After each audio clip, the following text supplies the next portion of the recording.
It is యత్ భావం తత్ భవతి, నాట్ యత్ చిత్తం తత్ భవతి.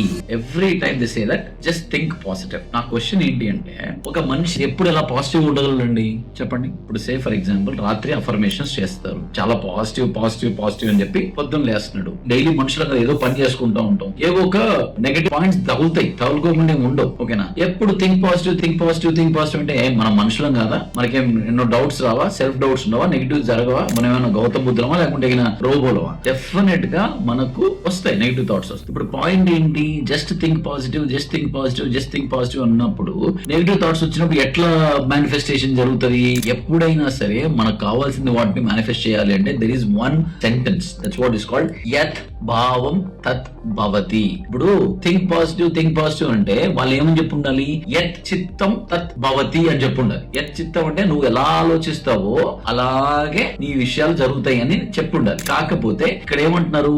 యత్ భావం తత్ భవతి అంటున్నారు. భావం అంటే ఏంటి?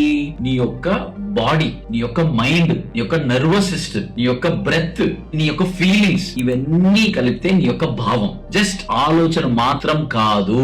ఇప్పుడు యద్భావం తద్భవతి అన్నప్పుడు ఏంటంటే it is all about how you take care of your inner state of mind. If inner state of mind alignment లో ఉంది అంటే నీకు ఏం కావాలనో అది మేనిఫెస్ట్ అయ్యేటువంటి అవకాశం ఉంటుంది. Not only your thought. దీనికి కనెక్ట్ అయితే స్టేట్ అని కమెంట్స్ లో టైప్ చేయండి.